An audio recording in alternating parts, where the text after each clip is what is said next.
Come on. Cool. Hey team, Hey guys. we are live, obviously. We'll give it a couple of minutes in case we have some people come on for questions. But I have Ray with me today. Cool. So we're just going to talk a little bit about macros. We've had a few questions about, in particular, how to calculate your macros. And basically what they are. So if you guys jump on, feel free to say hi in the comments so we know that you're watching, or just type any questions that you have as well and we can make sure that we answer those for you. So a little bit about macros. Obviously your nutrition consists of macros and micros, but we're going to focus on macros today, and it's pretty basic. You've just got carbohydrates, proteins and fats.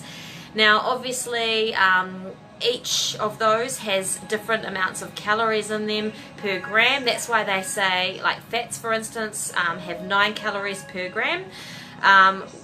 That's right, isn't it? Yeah. I was thinking, is that right? Yeah, no, that's right. So that's why obviously if you're having a lot of fats in your diet, you have to kind of watch how much you're eating, because it's easy to go into a calorie surplus, than if you were just having the same source from protein. But having said that, it's good to have a balance of all the macros in your diet. You never want to completely restrict yourself of just one type of food group unless you are allergic to it. So if you're not allergic to it, then don't obviously restrict yourself. But it is good to know a little bit more about each food group so you can make informed decisions when you are choosing your nutrition. So obviously with your Snap app there is a nutrition section that gives you recipes, but I think it's good to kind of know, for you guys to know more about it, so you can go out, get on your Sarah, you can go out and make those choices. So if we start with protein, protein we think is the most important macro out of all of them. It consists of everything. It helps with hormones in your body, it helps with hair, skin, nails, all your enzyme reactions. It helps keep you fuller for longer, stabilize your blood sugars. There's so much protein does. It's not just build bigger muscles. Obviously that helps, but protein it helps with many things. Then you've got carbohydrates. Now carbohydrates are purely energy. You don't get essential carbohydrates like you get essential fats and essential proteins. So that's why your body uses carbohydrates for energy. And obviously depending on how active you are and your goals and fitness will depend on how much carbohydrate you need to consume. People can get a little bit confused about carbs in the way that it's this known thing apparently that carbs are bad and you should shun them from your diet. That isn't always the case. I know heaps of top performing athletes that eat heaps of carbs, and that's purely because they make sure they get their carbs from whole processed foods, like natural things like kumara, potato, even things like brown rice, stuff that isn't I love the love heart, Sarah. Stuff that isn't super processed, like say, I don't know, chips, and even things like vegetables are carbs. So it's be smart about carbs. You don't even want to completely take them out of your diet. You do need them in your diet, and we'll get into like how much of what later on. And then of course fats. Now fats are essential, you do need those. Obviously you've got your omegas, which are hugely important in hormone health. They're good for keeping your eyes, your heart, your brain healthy, cognition, focus, everything. And again, fats also help to stabilize your blood sugars. So you do want to have a balance of those in your diet as well. If you are too low in fats, you might notice things like your hair will get very brittle, your skin will get very dry, you'll just be quite moody, up and down, your bowel motions will change as well. So fats are crucial to keep in your diet. And again, you've got different types of fat. You've got saturated fat that you find in things like donuts and cookies, and then you've got your heart healthy fats that you find in like salmon and avocado and walnuts. So it's just about being smart as to where you get those sources from. Nutrition can be very complicated at times, but keep it simple. You never have to fully overcomplicate it. And one thing I would say is don't trust everything you read in magazines. Like those Women's Day magazines aren't necessarily very great for nutrition advice. So come see us, talk to your trainer, and know firsthand what is the best thing to do. But we'll talk a little bit about how to determine your macros. So every trainer obviously has a different approach as to what works for them and what works for their clients and what they believe is best. I'll just start a little bit about what I would do, and then Ray can have a chat about what he would do with client.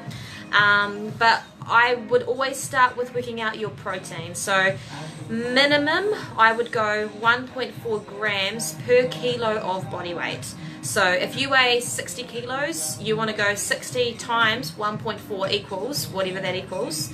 I'm not going to do the maths on that. And that will be your minimum baseline. And that is just what you need to keep your body functioning. Then when you have like specific goals, like, you know, you want to increase your lean body mass, or you might be competing in a show or a competition, obviously your protein intake is going to naturally be higher, and it can go anywhere up to 3.1 grams per kilo of body weight. And there has been studies done that show that anything even above that, higher, is still safe on the kidneys, unless you have, like, you know, pre-existing kidney issues. Obviously talk with your doctor. Don't take everything we're saying as the thing to do. Anything like that, you'd need to consult with your doctor on that. But personally, I consume like 3.2 grams per kilo body weight a day of protein, sometimes more than my partner, and he's like way bigger than me. So, you know, it's not necessarily bad on your kidneys. See how your body responds to it, but you'll find that that will help with satiety. You won't get as hungry, and it will help to just keep you nice and stable. And then obviously, you know, any goals you got with your fitness. Then the next thing I would work out is your fat intake. So what I believe personally, and through what I've studied, would be minimum of 1 gram per kilo. So if you weigh 60 kilos, you want to be having 60 grams of fat per day, and you want to make sure that it's coming from good sources as well. It's not just coming from, you know, like, I don't know, fried stuff. You know, you want to make sure that it is good fat. And then what I would do is I would fill in the rest of that calorie allowance with carbs. So I would generally time the carbs around your training, just because that's when your body is going to be needing that energy the most, and it's going to help with your recovery as well. And then I would generally have your fats and your proteins every other meal. You want to have protein with every meal though. That's you know, that's quite important. But again, I tend to kind of base it off making sure you've got enough protein, enough fat. Carbs can sit in the background, but that's just me personally. Everybody's different. Ray, do you want to chat what you do with your clients? Yeah, absolutely. I think when it comes to macros, it's all each to their own.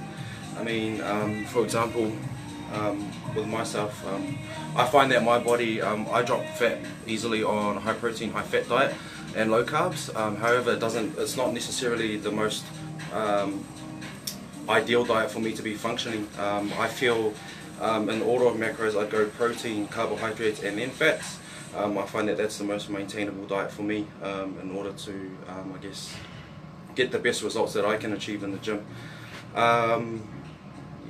Yeah, and like everyone is different, you know, and you'll find that depending on whether you are what they call a sugar burner, so you kind of thrive off carbs over fats, will depend on things as well. So you can change that as you go. So you might start on a diet that is, say, very high fat and very high protein and low carb, and then over time you may start to add in more carbs to the point that your body starts to use carbohydrate as the main source of fuel. So then when that happens, you become more of a, what they call like a sugar burner, like a carb burner. So then you would thrive off carbs. So you can change the chemistry of your body in that way.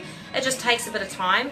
And I mean, even people that have competed would know that, you know, you strip carbs back, you'll notice that drop in energy. But if you're also adding in fats or whatever, then you'll start to become more adapted to that. I mean, that's what I personally have done. I used to be quite high carbs. I would have oats pretty much every single day, creamery every single day, whereas now I thrive more off a higher fat, higher protein diet, and that's just because I've accustomed my body to that. So everyone is different, and it's just making sure that obviously you're getting those foods from good sources as well. Hey Luke. So yeah, that's one thing. The other thing I wanted to talk about quickly was MyFitnessPal. So there's been a little confusion around MyFitnessPal. Now, it is an awesome tool to use. I only use it personally for tracking what I've eaten though. So I would never recommend a client to put in their stats and put in their goals on MyFitnessPal, and then take the information MyFitnessPal spits out to them as what they need to do. I don't know why, but it's just way off. For a start, if I was to follow MyFitnessPal, I would be eating like 1400 calories, which is way too low for me and my body at the moment. It doesn't take into account like so much. So MyFitnessPal is great, but I would work with your trainer and ask them what they think you should be eating in terms of, you know, how much calories you should be eating, and also the macro split if that's something you want to get into. And then just, you know, keep MyFitnessPal as a tool, so you can just track, oh, I've had this today, cool, let's see if I've actually eaten enough, you know, because that's a really good way of tracking it. Yeah, do you have much to say on MyFitnessPal? No, but I did have something to mention about another important thing, guys, is digestibility. For example, your ability to digest something like beef, in regards to difference with chicken breast, the digestibility rate wouldn't be the same, obviously, because there's higher fats in the beef, so it will take much longer to digest. So that's another thing that you want to think about when it comes into calculating macros as well. Have a good balance between protein sources. Don't just stack it up all with one type of source. Have a good balance of all, and also what was I going to say? Hydration. Hydration is the most important thing for digestibility as well. Not just when you're training and you're slamming all this water, but making sure that you're getting a good flow throughout the day, so that you can purge everything as well. So that you can, and in the end of the day, you can make those nutrients work. Yeah. Luke's got fish. Yeah, fish is awesome. As long as you're not allergic to it, fish is great. You want to be having a balance of white fish and your fatty fishes. So things like mackerel and salmon are great for your, you know, fats. And then for like lean protein, fish is fantastic. Like, I know when you guys compete, do you have a lot of fish? They say fish is... Yeah, fish is very light on the digestive system. Yeah, It's easily digestible. So you can find that you can actually have more in your meals throughout the day, just because it's very light, and I guess extremely low in fat actually. I think it's like 1 gram per 100 Yeah, grams. like, because when I did my show, I had hoki like every day. Yeah, Flatmate like hated it. five times a day. Yeah. Yeah. 5 times a day of fish. Yeah. Oh, good times. So yeah, that fish is another awesome one. But yeah, in terms of your protein sources, meats, gosh, any of your lean meats, you kind of want to tend to stay away from your deli pre-made meats, because there's a lot of sort of crap really they just put in those. Sodium, heaps of sodium, heaps of preservatives.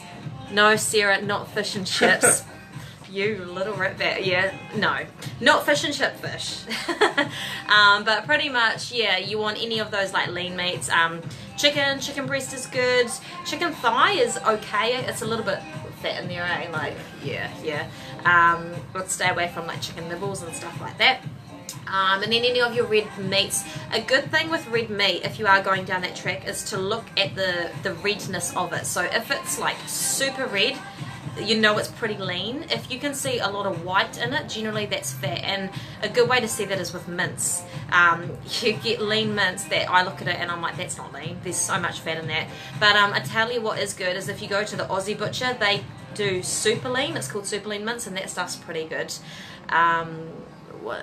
Actually, Ray, what did you say makes no sense? Rosada's just come up with a good comment there. I'll touch on something. I guess, guys, use this 6 challenge as a springboard, not only just to get good results from here, but to use it as a tool that you can utilize beyond the challenge.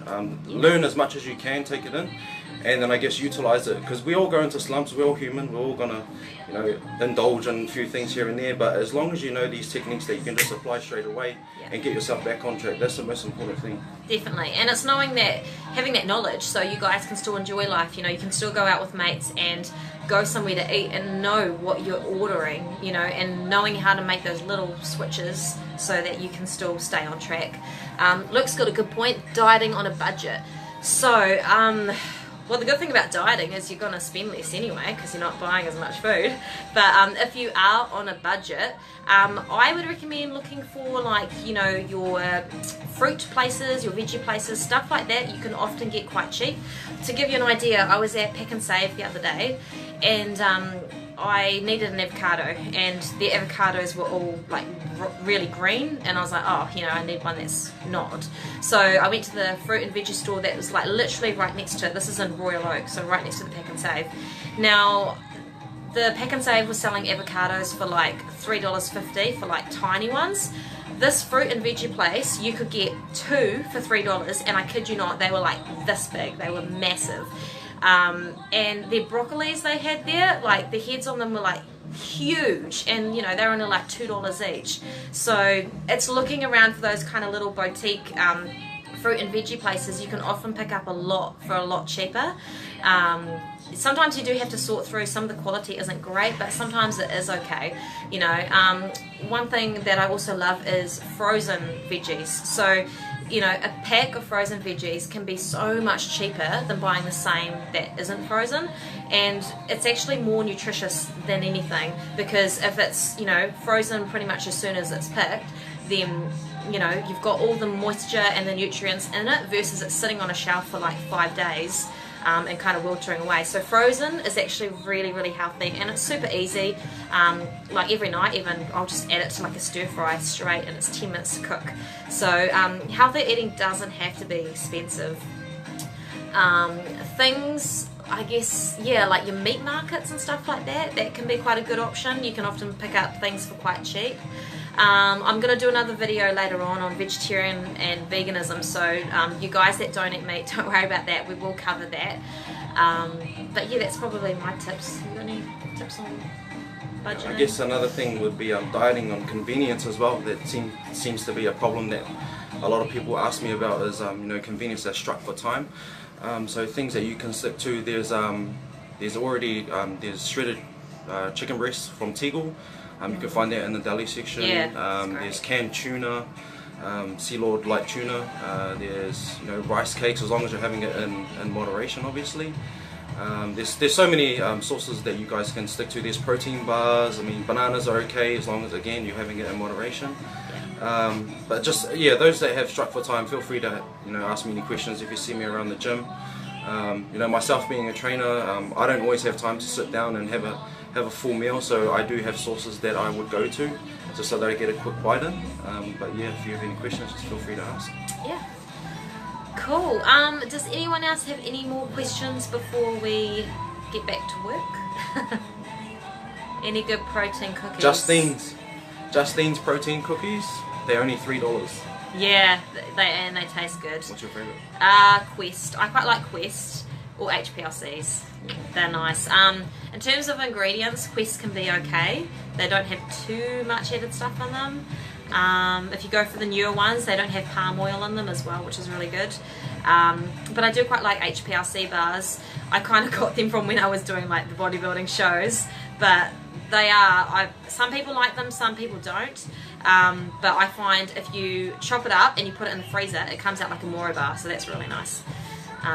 It's very dense in calories too, isn't it? Oh, it is. One bar has 370 calories, so you'd only want to go like half at a time as a snack, ideally. Luke. Oh, yes, that was his client, eh? Mustache or Musashi? Musashi are another one that's quite good. But I can remember making protein shake, ice cream for those who like. Yeah, one thing I used to do a lot, it sounds really weird, but it is quite nice, is if you blend ice with cottage cheese and add a scoop of protein, I kid you not, it comes out exactly like ice cream, and it tastes good, and it's got heaps of protein and it's low fat. So you guys should try that. That's good. Yeah, she, is it Mustache? Is that how you say it? Probably shouldn't be saying that on a nutrition video. No. Well, it's a healthy treat, like it's better than having a Moro bar. Mustache cookies, the ones I bought in there, yeah, they are. We had a lovely member drop off some protein cookies that she had made, and oh my god, they were amazing. So I'm actually, I messaged her actually just before asking if they would be keen on coming in and doing like a little tasting evening or something for the gym, so watch this space. Hopefully she replies. Super manager over here. Well, tastings would be good. Cool. So yeah, we'll start to wrap it up there, guys. But if you have any more questions that do pop up, just make sure that you post them below, and we can obviously comment as the day goes on. And yeah, we'll have more videos to come. So thank you for tuning in and being so active, and we will talk to you next time.